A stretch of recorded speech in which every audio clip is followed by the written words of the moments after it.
Yeah, they're Yeah, still coming yeah, in. you guys decided to join us here. How nice. Hmm. I'm What's that, excited. Gary? I said, despite having a crew there, it was nice of you guys to join us here. You're touched. Yeah, the team is big enough now, so we've got a lot of coverage. We're everywhere you want to be, Gary. Yeah. Do you see me representing, Jim? Yes, I love it, Andrew. Nice. All right, good. Let's see. And do we have Dustin and team with us? Yep, I'm here. Hey, Dustin, good to I think see I saw you. And Will, I'm assuming too. Will's in there, yep. And Will's in the house. I was muted. Oops. That's okay. That's okay. We got a few things to do real quick. Well, And then first, we do have a very special birthday today. Yeah. Oh Yeah. boy. I didn't play. I was supposed to play from the beginning. See, there you go. Yeah, they're Oh, Wow. happy birthday. are we gonna all Happy- are we gonna sing, Michelle? I mean, we have to, don't we? Oh, okay. I don't think we have to. We first get Tanya on the line. Michelle, pull that guitar. She's out. in another You gotta office, have but happy birthday in I'm your gonna have a repertoire. little word with her I'm about really- confidentiality and making sure that these types of photos don't make it out anymore. All right, Just so like I think Tesla. I'm gonna leave it for a couple more seconds just so you can really enjoy it. Yeah. Hey, Jim, you should have seen the ones we didn't pick. Yeah. All right. Well, Could have happy saved the birthday, tail. Jim. Happy Could birthday, have saved the Jim. tail and Thank glued it you. up at the top. Yeah, Happy birthday. it was I don't know how to stop sharing, unfortunately. No, okay, there we go. okay. Thank you. Now, No, Dustin, Thank you. Thank Tanya. Dustin, you have to weave that into your presentation every few slides, just so you know. Somehow, Nice. you know. All right. Oh yeah, for sure. And then Michelle, you have a poll to put up. I do. Are we And then ready I'll do a quick intro. I have a PowerPoint here with the Fifth Wall team, but I'll let you put up the poll first Okay. and see if you guys could just quickly answer that. It's an easy yes, no. Hopefully we get better at results when we do it the cyber call. Jim, we have like literally hundreds and hundreds of people on the cyber call. Yeah. We'll put up a poll and like 10 people answer it. What? It's We there's more than 10 but it's insane. Like do pretty well on a percentage basis, don't we? yeah, no, you do. You do. I gotta We're at say, 53% already. So Require is a very strong word, though. Well, it is a strong word. Yes. That it's meant to be I a guess I have to change my strong answer. word here. Andrew, maybe you need a new pollster. I need something, Chip. Maybe It's I all need in how to- you design the questions. I right? could have you come on and be in the enforcer. Jim's more the enforcer type than I am. Yeah. All right. All right. I'm going to share my screen, Michelle, while we're giving it a final minute here in terms of the results. And let's see, play from the current slide. I'm going to go right here. We don't have all the Fifth Wall team with us today, but really excited that we are going to have the first of a three-part series called the Masterclass with Fifth Wall on cyber insurance. I'm going to steal their thunder, what they do and how they've been doing it. Let me let Dustin and Will talk about it, but they're doing a fantastic job in the channel with specifically MSPs on helping them and their customers, and the results are, the end results are the fact that, a bona fide third party that really understands cyber insurance is basically saying these are the safeguards you need to get this type of coverage. And by the way, what your MSP has been saying all along is correct. And so the net or the windfall has been really good for MSPs working with them. You guys probably know of Wes Spencer. Wes is their channel chief. Reed Wellock is their president. And then with us today, is Will Brooks, and Dustin, who is one of your peers, but saw a real need for this and was basically stood up, and I'm taking words, putting them in your mouth, Dustin, but you basically stood up and went to fifth wall and said, look, we need this and I'm going to drive this forward. Is that fair as I hand this over to you? Yeah, I did one of those. I don't even know this. I don't mean this from an ego standpoint, but like if you want something done, do it yourself kind of thing. About 2 years ago, so I still own an MSP down here in Austin, Texas, 26 employees. It just got so frustrating that I said, all right, I'm going to go figure out the cyber insurance thing. And Jeremy Young, who's at Blumira now, he's at Huntress at the time, actually connected me with Reed, and we're like best friends now. It's the weirdest thing. But yeah, so I got slowly sucked in over the last 2 years on the fifth wall side. And at this point, I'm running all the security technology side of things and helping Wes. So whenever we have the underwriters come to us from the carrier side and our in-house team, that it's, hey, the customer came back and they said they have X, Y, and Z. Can we tell them, what do they need to adjust, or what's the real answer to that? That's what I spend most of my days at this point, helping Will and his team out. Nice. So yeah, it's cool. So you're going to be hearing from a peer. This is not somebody that doesn't walk in your shoes on a daily basis. He does. You've already built one MSP and sold it, and now you're on your second one, right, Dustin? Yep. Congrats on that. And then Will, tell us a little about yourself. I'll take this slide down and then let you guys drive. And you're probably on mute. Of course, always. So real quick, solutions engineer at Fifth Wall. My whole goal is to help take the very problems that Dustin's talking about that MSPs face around cyber insurance and make it easier for their clients and for them to handle, so they're not spending all this time filling out forms and all that kind of stuff. But I kind of come from a background in traditional property and casualty insurance, so doing like cars and houses and businesses and stuff. And I found that world extremely boring because it was never changing. So I switched over to this because it's always changing. So it's a lot more interesting. And I mean, it's just, yeah. And I'm a huge tech nerd, so this just helps feed that. You were going to say entertaining, because it is very entertaining. Yeah, very entertaining, especially with stories of murder and intrigue now. Yeah, murder. We got flooding. There's always Jim and I talked about, I think, Jim, we are going to do a book or soap opera when all is said and done with this, right? For our 20 some odd years, 30 years of being in this. Yeah, definitely. We've got a lot of material. Yeah. Perfect. Awesome. All right. And Gary, you're going to be the Archie Bunker, if you will, of our series. Okay. All right, Will or Dustin, so if we have time, by the way, at the end, their segment takes about a half hour, so we're about 10 minutes after here, and then we're going to do some open Q&A around the costs of cyber.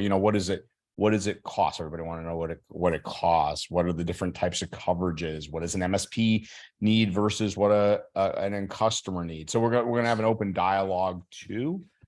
And if there's any time left, we will ask Chip for a bunch of integrations and things that we've already promised everybody during the webinar. Is that okay, Chip? You just want us to add more, toss them out there. All right, go ahead, guys.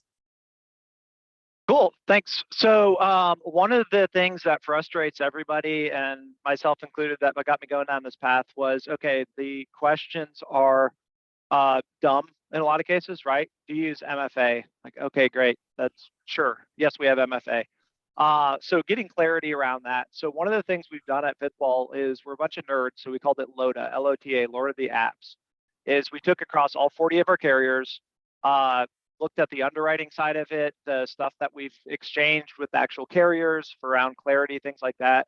And we built kind of a universal app, right? It gets you 90% of the way there with most carriers. And so from that, we realized that there's a set of controls that almost all of them are looking for as sort of the core controls, right? To where multi-factor is a good one. Security awareness training is another. So it's like, if you do this, the thing Wes always says is you have to be this tall to ride, right? Sometimes you can sneak on, sometimes you can still get a policy. Maybe it's not the best, but just a good general this tall to ride are these standardized security controls. You're going to laugh a little bit because insurance is perpetually 12 to 18 months behind actual cybersecurity, but this is good, just best practices. Dustin, can I just ask some? Yeah. My bad, but I didn't frame out. Can you talk about the 3 sessions that we're going to do? What is this one? And then I promise we'll be quiet. No, all good. So yeah, today's is going to be going over the security controls and what the carriers are looking for.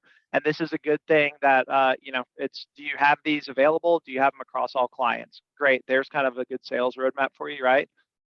Next week, we're going to talk about objection handling. From the standpoint of running your business, you want your clients to have cyber insurance. Whenever something happens, and right a boom, we're talking when, not if. So when that happens, the client's going to be upset, like no matter how much you prepare them. So in the event they're really upset, do you want them sitting there saying, hey, Gary, I just lost 3 days of business. I need you to cover me. Or do you want them to say, okay, hey, Gary, I need your help filling out this claim, right? So we take the stance, you want your clients to be insured. So how do we get them into that mindset? And then the third class is going to be integrating everything into your QBRs, into your kind of annual cycle with your clients, and how to make cyber insurance go from a stick to a carrot, right? It is beneficial for you once you learn how to manipulate it. So, all right, give me a second. I'm going to share out my little Excel sheet. And if you guys can give me a thumbs up whenever you're able to see that. All right. So talk about the security controls. Will can send this Excel sheet to you if you want it, but it's really just a visual tool to give you an idea. So we're going to start on the left side and run down the list of the controls. This is today. So there's an interesting thing in cyber insurance that's called a high-risk client. And what that means is for various reasons, you've had a breach in the last couple of years. Your revenue is a certain amount, right? Once you start getting over like $15–20 million a year in revenue, you're considered high risk just because the damage can be so great. Certain industries, government, you've seen all this stuff about like the water treatment facilities getting hacked, stuff like that. Certain classes of businesses. So we have a neat roadmap from that standpoint that whenever they start requiring stuff for high risk businesses, we know it's going to trickle down to everybody else in the next 12 months. So whenever people are like, gosh, Fifth Wall, how do you guys know this stuff is coming? Is because Will's sitting there getting these carriers saying, we'd love to insure them, but we need to add this because they're high risk. It's like, all right, cool, add it to the spreadsheet. So I mentioned before, there's still 2 or 3 carriers right now that you can go in with no underwriting at all, that it's like, hey, you got a pulse, here's a policy, right? But the majority of them have moved to requiring some of these, or at a very minimum, it drastically affects your rate. So this is sort of the table stakes, these core controls, and then the advanced controls are the pieces that are going to be coming down the pipeline probably by the end of the year.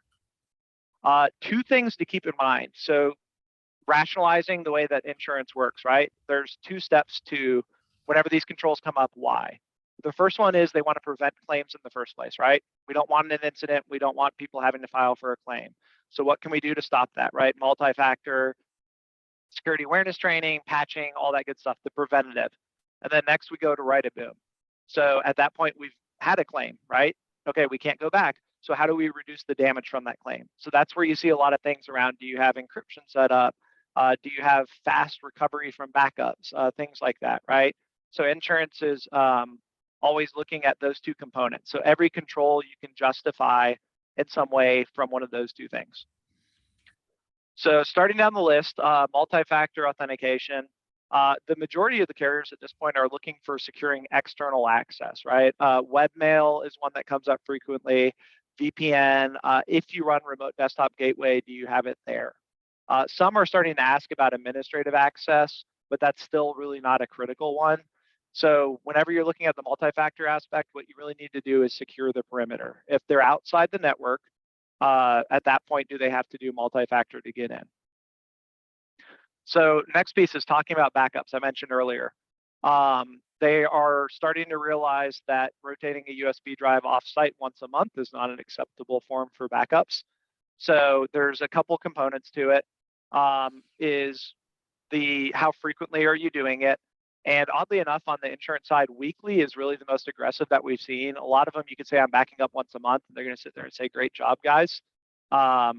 They're wanting to see that you're able to test the backups. Are the backups encrypted, right? Going back to an event happens, how are we preventing that claim from being really bad? Is keeping them from jumping across, encrypting the backups, deleting backups, things like that, right? Insurance is starting to catch on the concept. Is it immutable? Yeah, go ahead, Andrew. I was going to ask Dustin, are they sophisticated enough when they're doing an evaluation or an assessment to say, okay, are you doing backups this much, but are they also segmented, or are they not even that in tune yet with? Some of them are. There's a couple that'll ask, are the backups, offline and accessible from the main network? You'll get a little bit of nuances to that point, but most of them are still pretty basic, where it's going to be, are the backups good? Well, yeah. So Andrew, just to answer that question real quick, if the companies have really high revenues, so you talk about like 50 million or more, once you start to reach that range, the questions that come back from underwriting, you submit the application. Now they start to ask these like contingency questions. You'll sometimes get, hey, can you actually give us a breakdown of your backup solution? Are they immutable? Are they segmented? Like things like that. But that's usually as you get to the really higher tier revenues or the really extreme risks.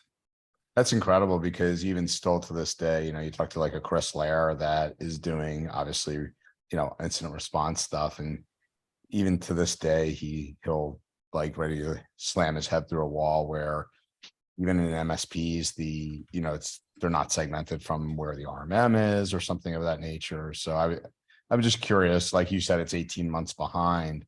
So I just wanted to get a sense of what additional questions besides, hey, do you have this control or safeguard?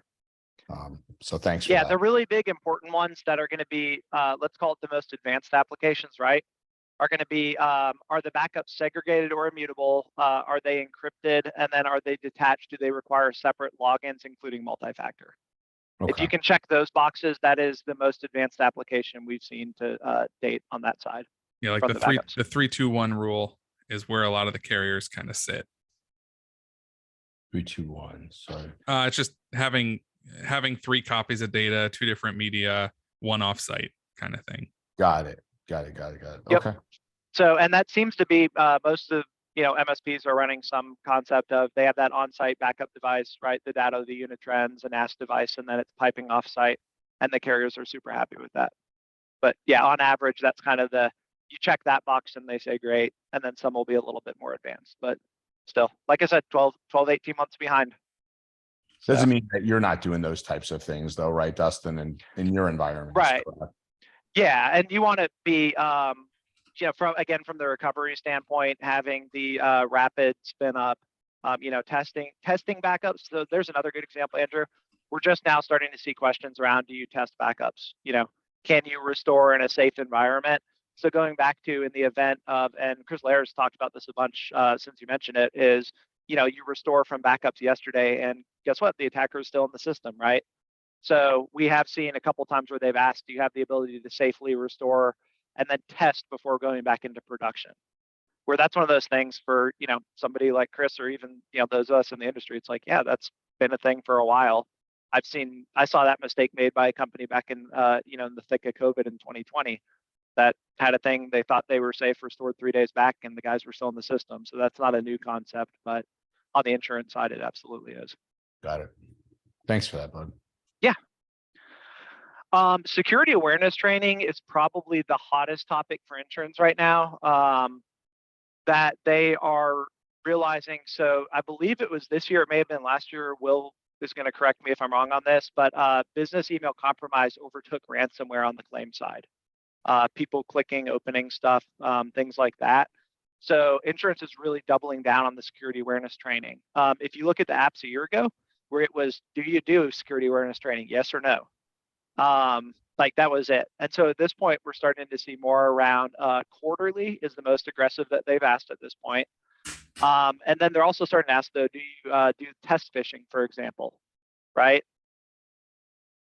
And so with that, yeah, and it's amazing that BEC is now overtaken, claims as overtaken malware, ransomware claims rather.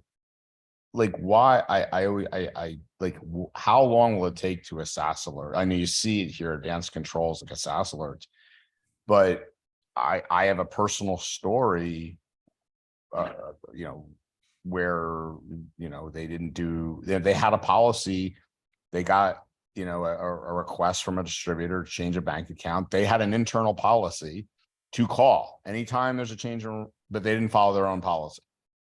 And so they lost 75 grand. So my question is, when we see things like, you know, potential things that could be in emails about, you know, and this is a hot topic, Chip, I don't know if you want to chime in here.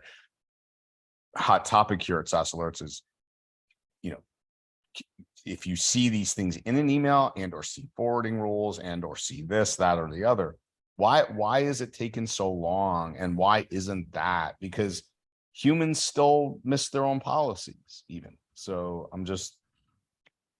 Yeah, and this is kind of, again, you know, behind, I don't think, I could say this because we're not like super public, but it's like, I don't think insurance is gonna be one to fix this problem, because it's going back to, you know, do you have a written policy around it? Jim, you were telling me on some of the stuff where it's like, you know, seeing the geo, you know, the unique login and doing some auto blocking things around that. The tools are there.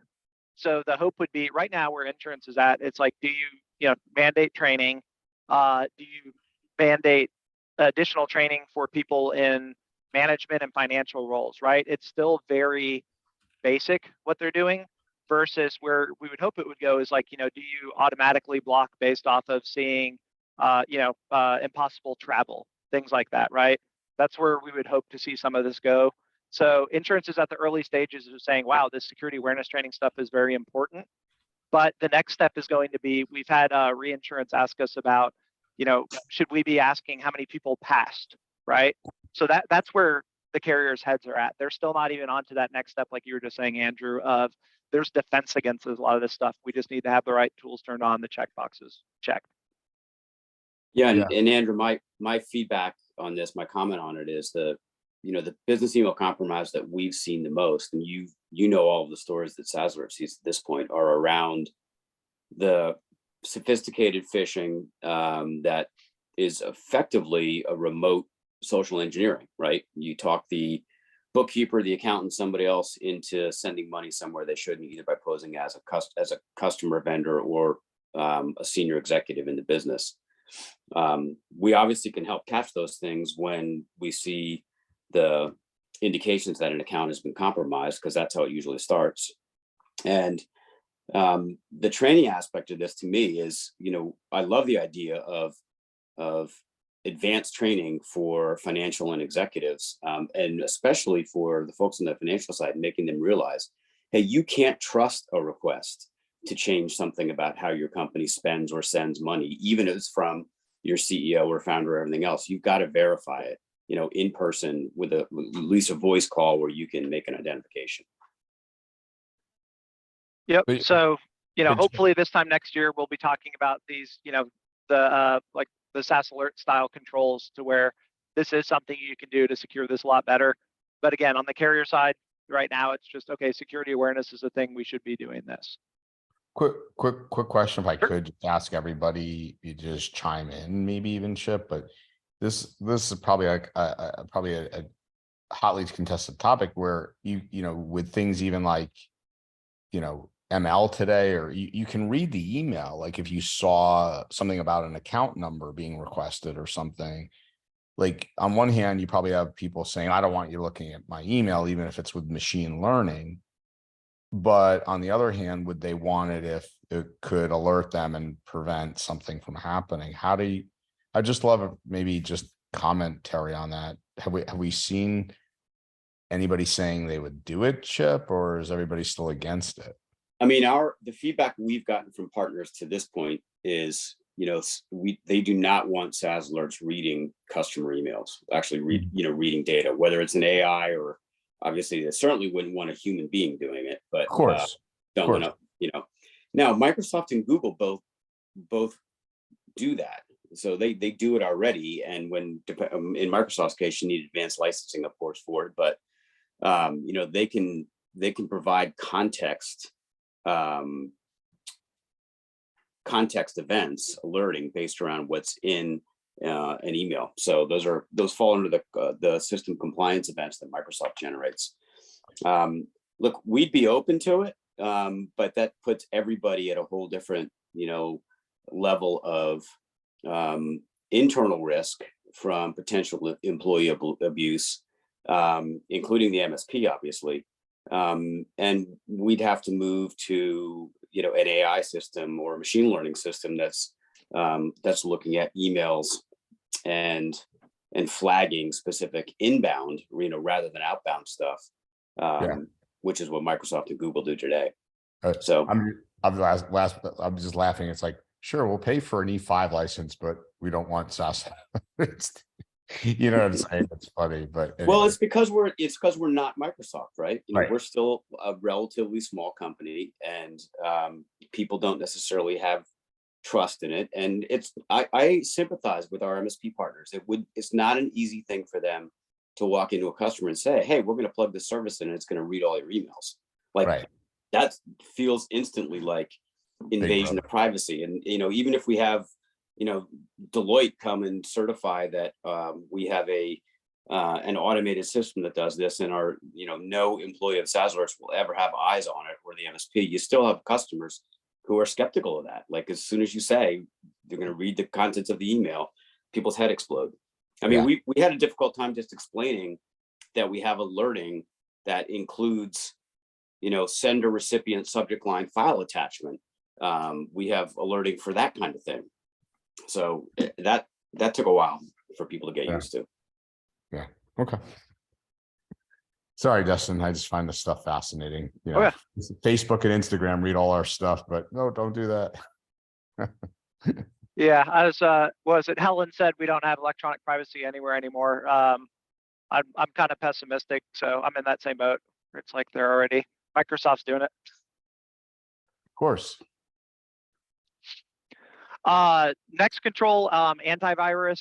I'm not going to spend much time on this. We're all MSPs, so I think we know about antivirus, but that's still kind of a table stakes. Will, I'm curious, when was the last time you saw an app where somebody said, "No, I don't have antivirus"? Never. Okay. And is it Hoping mainly that's answered. EDR now, Will, too? Is it is AV? Yeah, Dustin's going to hit on that in a minute. Okay. But I mean, the only time they might be wrong about antivirus is maybe they just have real basic antivirus and they're a tiny company. They're usually asking about next gen, which is still old school, but they're asking about it. That's the whole 12 to 18 months behind thing, but 2 years. So next one is, this would have been a good poll question, Andrew. So around patching, one of the biggest pain points, I don't know if it's any consolation to you guys, but the carriers, the actual technology people at the carriers are frustrated by this too. These external scans that they do. I talked to the CTO at one of the biggest cyber insurers in the world the other day, and he said, "Dustin, like half my day is spent dealing with false positives from these scans." So you have the carriers are scanning you, they're alerting on things that may or may not be there. But what they're looking for, again, from that prevention standpoint, is they want to see how quick are you patching, especially on things that are exposed to the internet, right? So if you have a firewall with like VPN exposed, Exchange is always one of the ones. I'm not going to go into, my background's actually Exchange engineer. I got a bunch of Exchange certs, so we're not going to talk the politics of Exchange today. But if you do have Exchange and it's exposed to the internet, that's one of the things that the carriers are looking at. But around that patching cadence, right? So 30 days, there's one carrier that asks for if you can do it in 7 or 14, but the majority of them at this point are seeing, 30 days patching cadence is pretty solid. And then they may even get a little bit more nuanced than that around high and, critical levels only. So if you can do, we got a good 30-day patching cycle, that makes all of them happy right now. And similar to the antivirus, we're going to go into the advanced controls in a second, and there's a little bit more of a story around that. So again, these ones that we just hit on, this is your table stakes, right? You need to have all your customers, and hopefully, I would guess everybody on this call pretty much does, but all these solutions deployed to, or at a minimum available to your customers. So that was the point of this little spreadsheet, right? If we go over here on the right, here's the opportunity. So, okay, on this one, this customer, maybe we don't have a full patching solution deployed. Great, we need to talk to you. Cyber insurance is, requiring this kind of stuff. Can we talk about getting it deployed the next couple months? So, if you want to take some homework from this, is go through, make sure you have a solution to check all these boxes. Diving into advanced controls. So this is the stuff that I mentioned earlier around the high risk, through just the way the industry runs. Will and I know this stuff is coming, or in a lot of cases, it's already here. Email filtering tool. So this is just having a third-party solution, not using the built-in stuff on G Suite or on 365. Some of the carriers have latched on to the 365 ATP licenses. So you may see it up, do you use ATP or E5 licenses? But most of them are saying, do you have a spam filtering solution? And ATP might be one of the drop downs. So looking for, do you have robust email filtering? The next one, and Andrew brought this up earlier, this is the most interesting one right now to me. So Helen just asked, are you saying ATP is qualifying now? Yes, a lot of carriers, if they don't have it on their drop down, if you put in that, other, and you say we have ATP licenses, they will consider that as sort of third party is not the right tool, but like an add-on spam filter. Avanan, we haven't seen Avanan rejected at all, right? No. So, yep, that's another good one as well. Proofpoint, Mimecast, all the typical stuff. Helen, yes, Iron Scales for sure. I can tell you that personally because that's what my MSP still runs. Somebody brought up Reflection the other day. If you guys want to go really old school, I hadn't heard that in like 5 years. I don't know on that one because that's like probably the only person using it still. I don't think we've seen that on any apps at all yet. I think it's under Sophos, right? Because that was Scott. Is that who bought them? Yeah, so Scott Okay. Barlow was Reflection, and so Got that's into Sophos now. It's probably Yeah. acceptable. Yeah, Sophos definitely is accepted by any carrier I can think of. So yeah, 24/7 managed EDR. So this is one you may or may not see. If you have a high risk client, you will see this almost. This is really the most required control on high risk these days, that they will not give them a policy. They'll say, we are going to not renew your policy unless you add 24/7 EDR. And in a lot of cases too, unfortunately, we're seeing them restricted to a certain list as well. So you may have to push back a little bit. Say they come in and it's like, here's our list. And you're gonna see a lot of enterprise solutions on there, which drives me nuts. Okay, are you using one of the following four? And it's like Alien Vault's on there. It's like, all right, I'm an MSP. No, we don't use Alien Vault. That's a enterprise solution. So definitely try to push back. They may or may not let you in that case. But this is one, again, high risk. It's going to be mandatory in almost every single case. And on bigger ones, so, you got a $2 million retail store. I'm talking end of this year, $2 million retail store. Probably not going to be required, but manufacturing is considered high risk in a lot of cases. They're going to want to see this across all endpoints. So 24/7 is going to mean butts and seats, right? So your black points, your huntresses, things like that, ConnectWise SOC. What that doesn't mean is I'm a 5-person MSP and I have an 8x5 SOC and Andrew's on call after hours. He'll get the alerts if it comes up. That is not going to be acceptable. So if you don't have an option for this currently, this is one you are going to need to have an option on. So start talking to vendors soon, because insurance realized that whenever these attackers hit at 2 a.m., somebody needs to be watching the systems. EDR is still very loosely defined.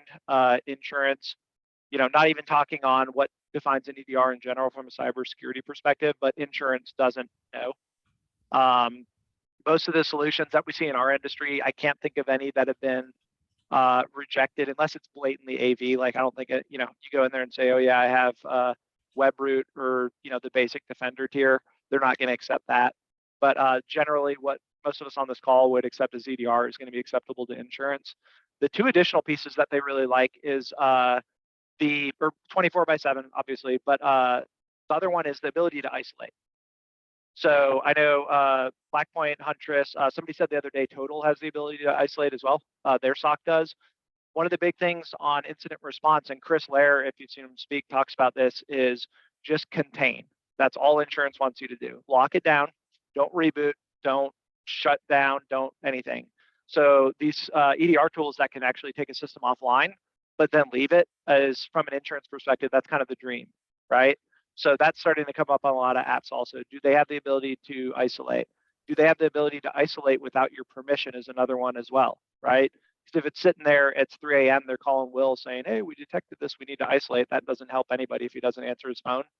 So that's the next piece. So as you're evaluating, that's become a really hot topic, is make sure that you're looking for, not only is it EDR, but can it isolate as well? Because they're really wanting to see that. So again, this one's coming super aggressively. By the end of the year, you know, anybody except the smallest businesses is going to need to have 24/7 EDR. Next item, local administrators disabled. This is the IT guy inside of me loves this, because now, you know, Will's sitting there going, yeah, well, I need admin. It's my computer. I got to be able to install stuff. But sorry, I'd love to do it. Insurance says you're not allowed to have it though, right? Makes it a little bit easier to blame big bad insurance. But that's starting to come up more. And then that's not, you know, a direct, here's a tool we can use for it, but your auto elevates, things like that. That makes that a little bit easier of a use case. You know, hey, Mr. Customer, it's, you know, we got to pull these admin rights, but I have this cool thing that'll make it a little more palatable to everybody and less annoying.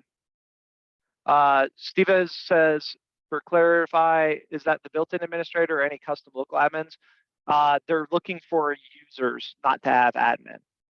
The way that it's generally phrased is, you know, do users have local administrator rights on their computers, workstations, things like that. So it's just that, call it the daily driver account, right? So they don't want, yeah, least privileges, that they don't want users being able to just install anything that they can. So Helen brought up laps. Yeah, we've seen, so whenever you're filling out the apps, give good details on it, right? Is users don't have local administrator, you know, they can escalate to IT to be able to install applications, things like that, right? A little bit more explicit. But this is really just keeping people on the day-to-day basis that they're not able to install whatever drive-by application or weird thing that they download. And then last bit, vulnerability management. So I mentioned patching. This really came from Log4j. If you guys remember last year, was insurance panicked. Oh my gosh, this Log4j thing, it's everywhere. What do we do? And then as I've started to figure out, it's like, oh, there's this technology that can help us with this called vulnerability scanning. This is cool. We should start mandating that, right? So it's, the concept is there, but the questions are all over the map. One will say, you know, how frequently do you vulnerability scan? Is it daily, weekly, monthly? The next carrier will say, you know, do you have a formal vulnerability management program? But all of it's just kind of encircling that general concept, right? Think back to Log4j. Anytime you see these questions or you're thinking about it from the insurance perspective, it's like, how could we handle Log4j if it happened again today, right? Do we have a plan? Do we have the scanning technology available? That's where the carriers are tackling it from. And again, they still don't know fully what they're doing, but that was the hot topic for like 90 days after that. Every insurance call that we had, the reinsurers, the carriers, and everybody's like, hey, let's talk about Log4j. So that's one that, again, continues to evolve very rapidly. And it's going to be, you know, even if it's basic, you have a vulnerability management policy, it's going to be a pretty hard requirement by the end of the year. Dustin, you mentioned this briefly, but external scanning versus internal. You know, I think about just, I'm going to pick on Fortinet for a minute, which is overarchingly, you know, was such a great technology for so many years, but they've been a Swiss cheese, you know, from their web facing side over the past 2 years, like massive.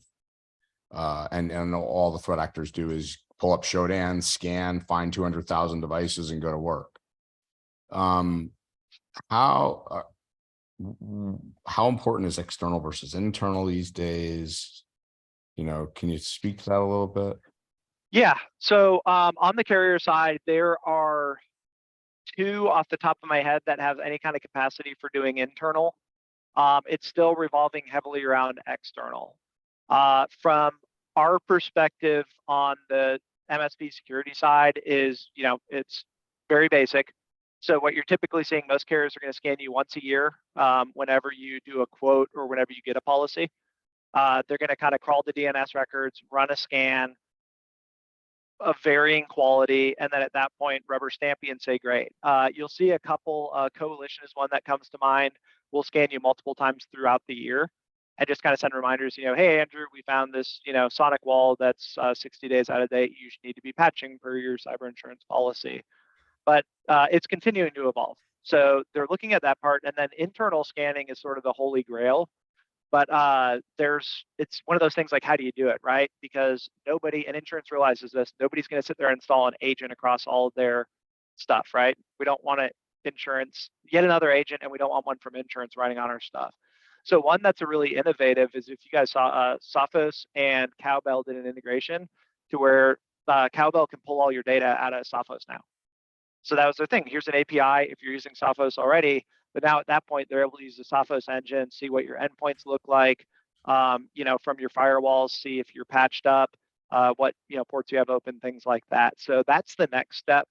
I don't think we're going to be seeing very much formal internal scanning, like deploy an agent, that kind of thing. It's going to be through these API connections, like the Sophos thing. Somebody mentioned Connect Secure earlier.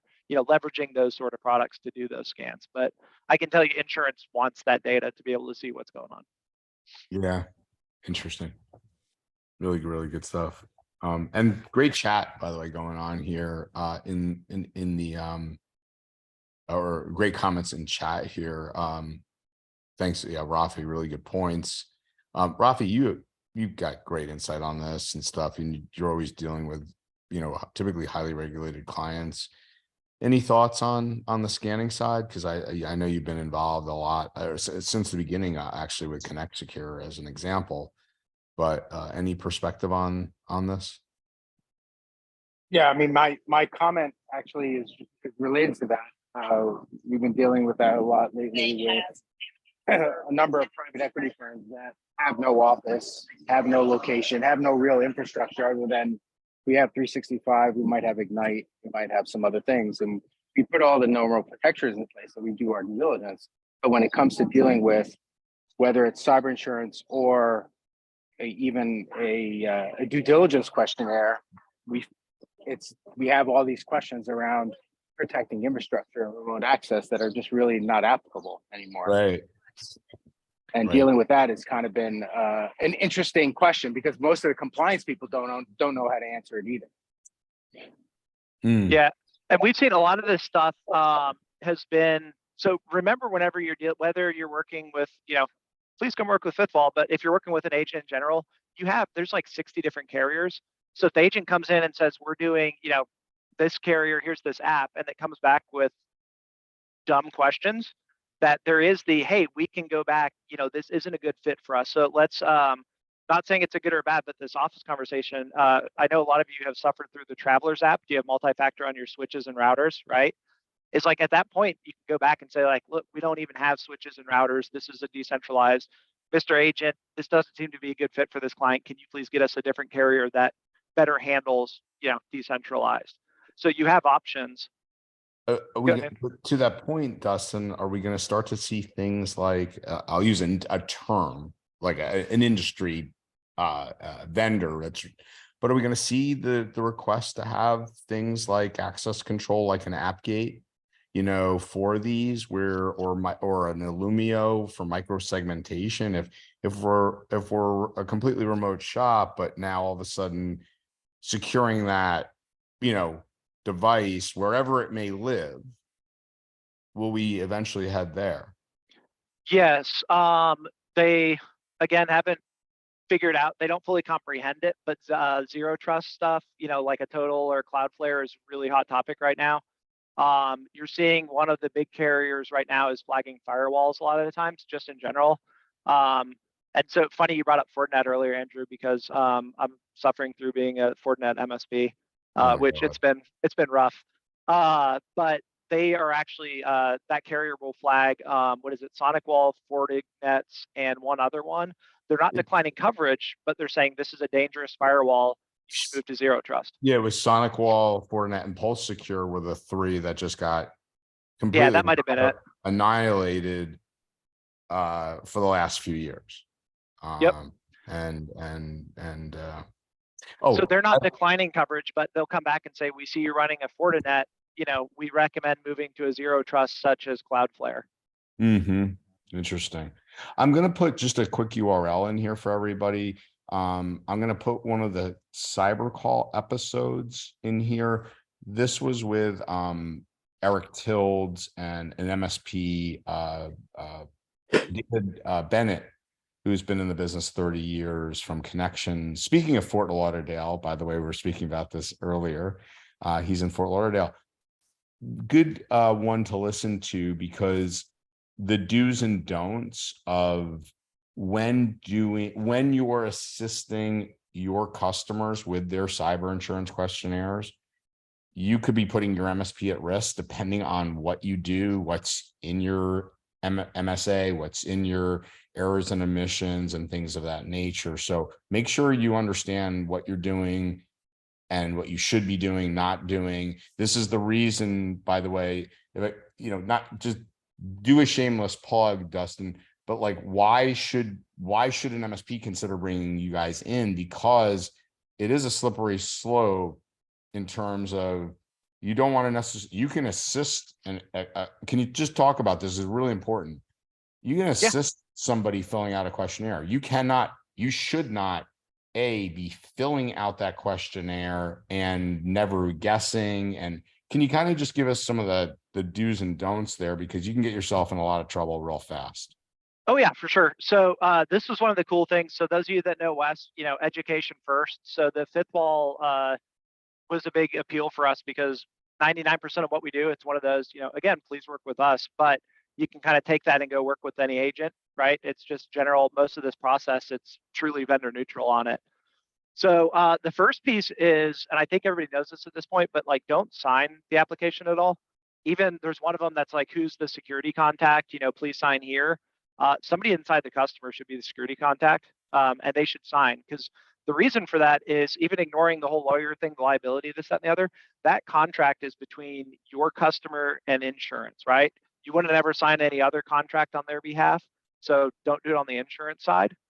And then as far as protecting yourself, a lot of people don't realize they're starting to get better and add sections for notes, but don't just check yes or no on something, explain, right? So do you have MFA on all external services? Like, yes, on, we protect using Duo on 365 VPN, remote desktop gateway, and Salesforce, right? The more detail you give, the better off that underwriter can look at it and say like, oh yeah, these guys get a good rate, or hey, we have concerns about this. And then also is, whenever they take that app, they're accepting it as fact. As long as you don't do something ridiculous, like if you say we use, Blackpoint for VPN, it's like, that's not what that is at all. But around, one of the things we always hear is like, hey, is this safe to put as EDR? Right? It's like we said earlier, Sophos, right? So Sophos has an EDR service. Like, oh, will a carrier accept that? If you write that in, if they say, do you have EDR 24/7? Yes, we use Sophos on all endpoints with their EDR service and SOC. The carrier takes that app, they're accepting that as fact at that point, right? They can't come back later and say, oh, that's not actually an EDR. They need to reject you on the front end of that. Good stuff. Yeah. Yeah, because they will actually, I mean, who just in chat, maybe has your customer ever asked you to help them fill out the questionnaire? Hey, can you fill this out for us? I gotta believe they have. Yep, always, right? Of course. Look at this, everybody. Yep. Wow. Yeah, They probably Rappi bring had it to you. They probably interesting- bring it to you like 5 days before it's due too. Yep. So this is a proactive, this is where, we're going to head with this, right? To talk about QBRs and all those types of things, right? Dustin, where we can use this as, hey, you're probably going to, this is the why of, do you have it? Do you require it? And we'll talk more about this, but certainly a talking point. Dustin, do you require it? Yeah, we put it into our contracts at this point that they need to carry at least $1 million policy on it. Okay, so I'm gonna tell you, I'm gonna give you a hard time. Don't put a limit. Don't put a number in there. Eric Tildes will have your what's for that. But just be careful about putting a limit in there as well. That's why I want you guys to listen to that cyber call. You could say we require it, because the reason you don't want to put a limit, and again, I'm not an attorney, but I'm reinterpreting, you can hear Eric talk about this. The reason you want to say we require X is because let's say it's a $2 million claim, and in your MSA, you said we require $1 million. That is not going to go well for you, because the breach attorney, you can ask a Spencer Pollock, he's going to say, why did you only ask my client to carry $1 million? So just some things to think about. Do we have any questions? Anybody want to chime in here? Great stuff, by the way, Dustin. This is really, really good. I would say to that point, Andrew, there is the one piece that you could potentially phrase it in such a way where you're saying, like, we require all of our clients to carry comprehensive cyber coverage rather than hitting a limit, because comprehensive's most likely going to start you at $1 million anyway. There you go. Just don't put a number. You don't want to be putting like it should be X, because if it's X times 3, then you're going to Dustin, maybe talk to us about or Will, let's first talk about what it costs. Again, this is, Will, you and I talked about this the other day, right? It's a really loose, it's a very arbitrary term, but could you kind of maybe help us bracket that? And I do want to make sure people also understand what an MSP needs versus a customer. Yeah, I want to set the stage on this before I kick it over to Will, because one of the things for me was coming in, it's like this black box. Yeah. And so a piece that I've learned that's super useful, it's still frustrating, I'll say that, but how insurance works, right, is that they go and they look. So one of the things that sucked for our industry is, like, these rates keep going up, these policies are harder to get. And the reason is that they take, the big super mature MSP that's great at security, and then one-man trunk slammer that is leaving RDP open to the internet, to insurance goes like, that's the same thing, and averages it together, right? So every industry, all law firms are the same to them. So at that point, they do a starting rate, and then now your security controls adjust up or down off of that. So that was the thing. Whenever that, I figured that out, I was like, okay, that's dumb, but it makes sense a little bit more why we're seeing some of this stuff happen. So keep that in mind, to where, even if you're the best or worst security, you're still looking at, a 20% swing for that entire industry, for your client or for yourself. Unfortunately, like workers' comp, right? You could have the roofer that doesn't give a crap, and their roofers have fallen 6 times, and you've got all these OSHA standards and do all these right things. That's an unfortunate part of the normal, the normalizing, I guess, of data and insurance. Will, when you talk costs, also, could you also maybe just talk about the different types of, things like business results? It's not just like, I think people are like, we need a cyber plan. Well, do you need business resumption? Do you know what I mean? Can you talk about the different pieces and parts in there too? Yeah, and I know we cover that next week as well. Oh, we do. Okay. We can touch on it real quick. That the reason I brought up, if you're going to take the route of requiring cyber insurance of your client base to talk about comprehensive cyber, it's because a truly comprehensive cyber insurance policy is going to cover more than just, you have to think, when a client has a breach, the first thing they're thinking, and probably the only thing they're thinking, is, hey, MSP, get me back up online. How fast can you get me back up online? What they're not thinking of are all the ripple effects. So there are the pieces of, hey, I want to make sure that I can, I have a good backup solution, I get back up online, or things like that. But there's potential lawsuits. There are vendor issues. So if you disrupt supply chains, you may have vendors with contracts who say, if you disrupt our supply because of your breach, you're going to have to pay us penalties and fines, like things like that. There's all this other stuff that exists that they don't necessarily think of in the midst of an actual cyber incident. So that's also why we say to clients when we're bringing them policies, hey, look, this is going to be an investment. Gone are the days of the $1,000 or less policy for most people. You're looking to protect your entire business here, and we'll paint the picture of what can happen in the midst of an event for people. Like, hey, can you actually survive? Can you afford to pay your employees for 14 days of no work?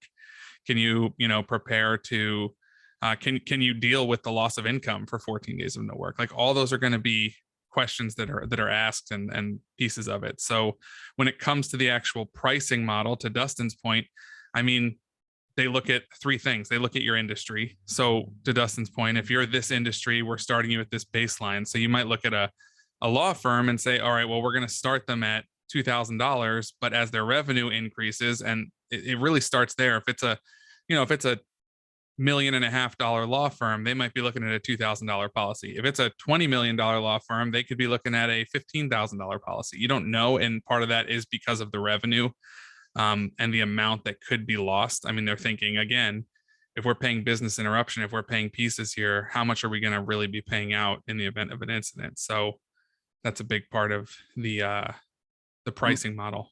And can you talk about those pieces, like, again, that are in a comprehensive policy? Like, we're gonna, potentially have forensics. We're potentially gonna have, like you said, business resumption. We're gonna have all these factors. Can you maybe just frame some of those out for everybody that maybe you guys all know them, but I find it fascinating that it's not just, oh, it's, you're getting this.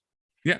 I mean, a good way to think of it, and one of the things I like to tell clients is that insurance is helping to fund the incident response, but the incident response is a lot more than just getting back online. So you have forensics, like you said. Forensics is going to come in and do what forensics does, but they're going to determine what sensitive client data was taken, who needs to be notified, who needs to be who needs to have credit monitoring, who needs to be told effectively that they've had their information compromised. And then it's like, okay, what are the potential lawsuits from that? So now you have the potential ripple effects of all the lawsuits that can come. And then on top of that, you're looking at things like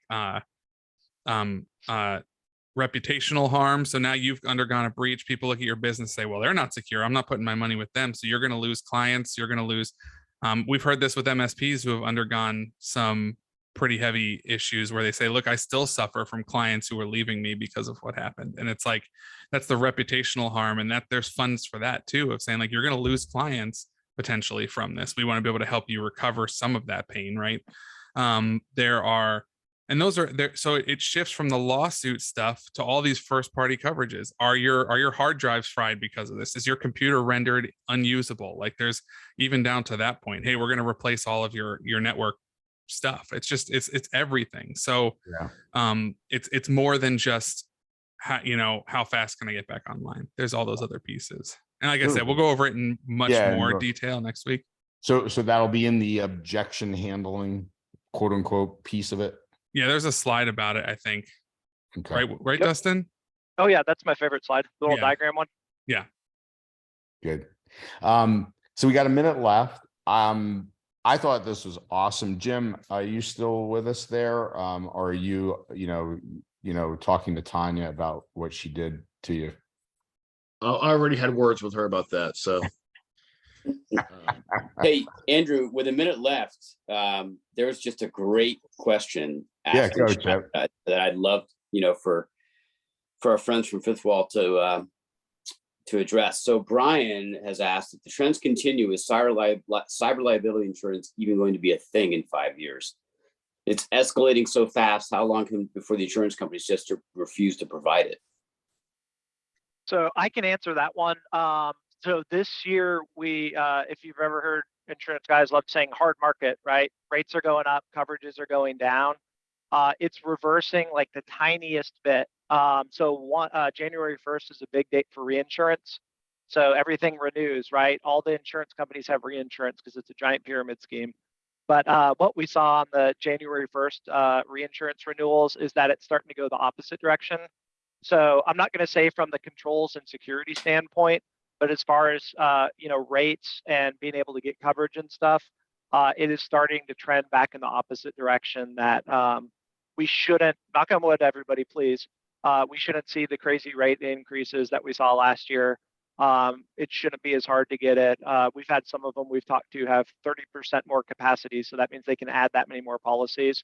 So the direction it's trending at this point seems to be that it will be around. And the other thing too, Dustin, is it's like my guess is it's like any insurance in that, like in Florida, for example, we took massive losses as a state on hurricanes, and and legislation changed, and there literally became no limits on increases. So they'll write policies, you're just going to keep paying more and more. So is it potentially, if we go into a hard market again, you can get a policy, you might pay, I don't know, 2, 3, 5 times more to get a policy. Right. And that's what we saw in the controls, where they kind of did a hard swing on just some of the ridiculous stuff we talked about, right? Here's the EDR list to pick from. It was so reactionary because they want to write policies. And there's certain rules around increasing the rates and stuff. So it was like, if we can make it harder to get and raise that bar. So that's where you're going to see a lot of the effort, right? Is from the insurance standpoint, they'd rather reduce claims than increase rates, if that makes sense. So how did they level up the security substantially, which for the most part, I think will be good for us as MSPs, but you're going to see a lot more effort. That's where all the discussions are, okay, what can I do for better underwriting so I don't have to increase the rates? It's almost like we're redoing 2007, the dilemmas of the real estate mortgage market, Yeah, right? So it's like, that's a great comparison. Yeah. Yep. Jim, I want to close us out, and whose birthday is it next week? Next week, I don't know. It's mine, actually. Is April it 20th. okay? All right. Fantastic. I'll get a So picture.